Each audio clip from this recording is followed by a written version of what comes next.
Vous avez pris parti, on va C'est là que dire, je sur voulais les en venir. traitements précoces. C'est là que je voulais en venir. Si en mathématiques, on peut faire une controverse, en mathématiques où les preuves sont Irréfutable. incorruptibles, Voilà. voilà, bon, si en mathématiques où il n'y a pas de conflit d'intérêts, où il n'y a pas d'enjeu politique, et où bien entendu les preuves sont incorruptibles, imaginez ce qu'on peut faire en médecine.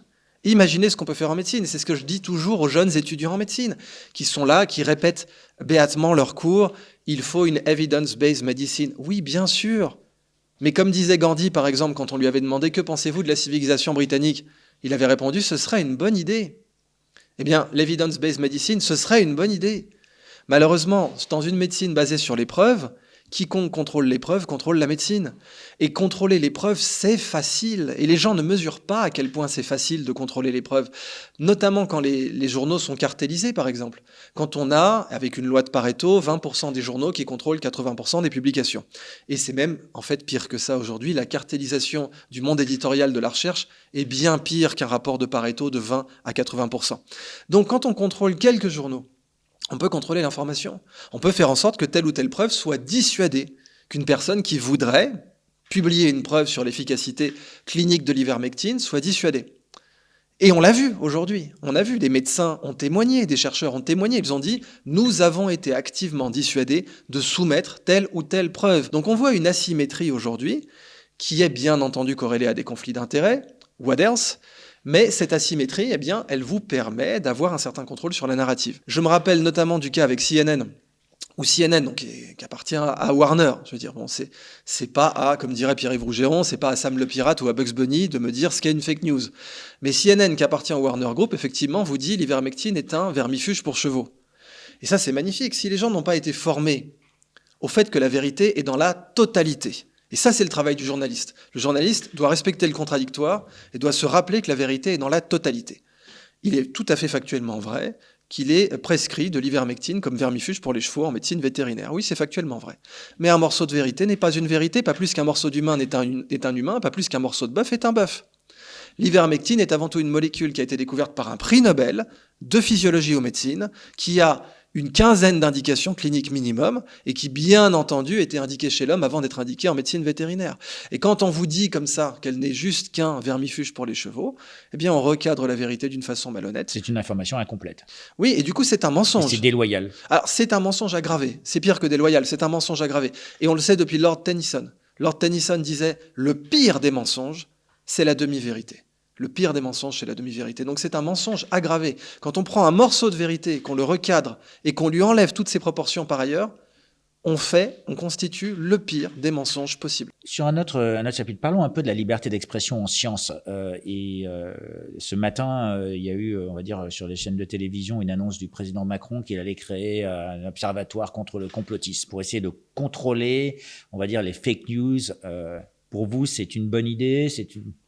Alors c'est évidemment une idée catastrophique puisque l'État français est un des plus gros producteurs de fake news. Et je ne parle pas du temps du nuage de Tchernobyl ou d'autres situations de ce genre, que ce soit par exemple, rappelez-vous les écoutes du temps du président Mitterrand. Il a fallu que des journalistes étrangers, je crois qu'ils étaient belges si ma mémoire était bonne, viennent le confronter à l'Élysée. Évidemment, il a menti, vous savez, alors, je vous rappelez de cette situation. Donc les journalistes viennent confronter le président Mitterrand, lui disent « Est-il vrai que vous avez mené des écoutes ?» Et Mitterrand dit « Je ne pensais pas que le débat tomberait aussi bas. » Il se lève et il s'en va.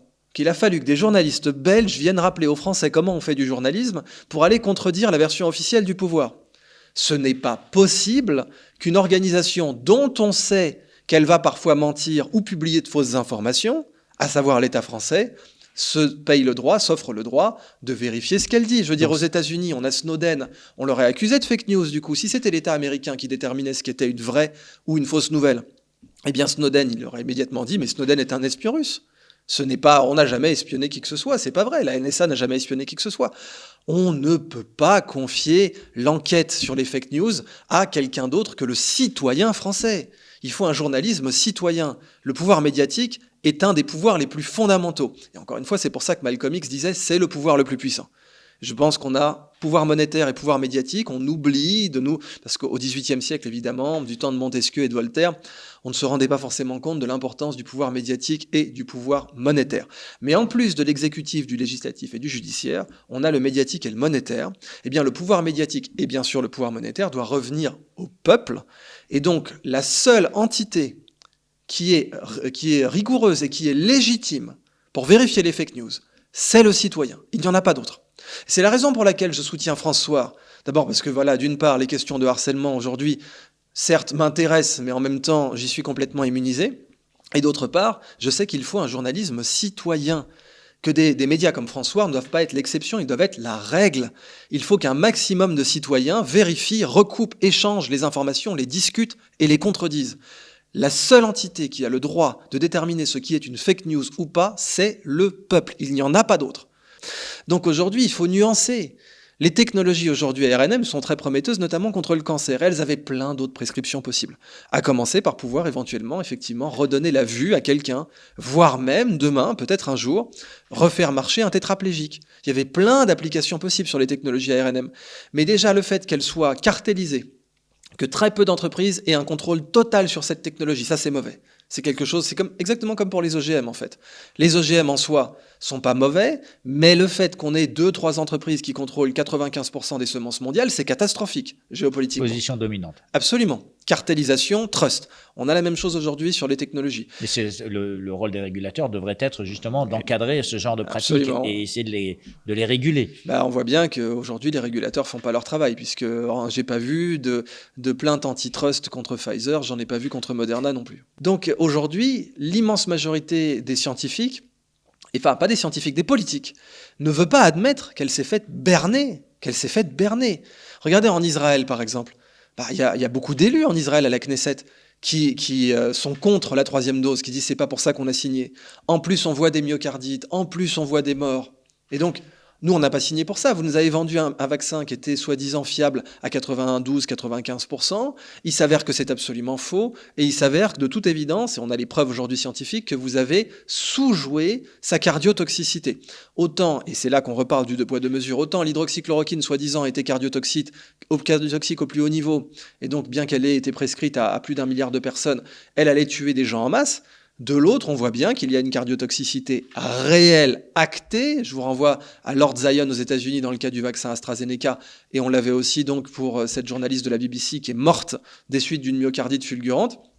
Eh bien, la BBC a reconnu que c'était à cause du vaccin AstraZeneca. Donc d'un côté, on voyait cette cardiotoxicité surjouée pour la chloroquine, sous-jouée pour les vaccins. On voit aujourd'hui des députés en Israël qui disent « Stop !»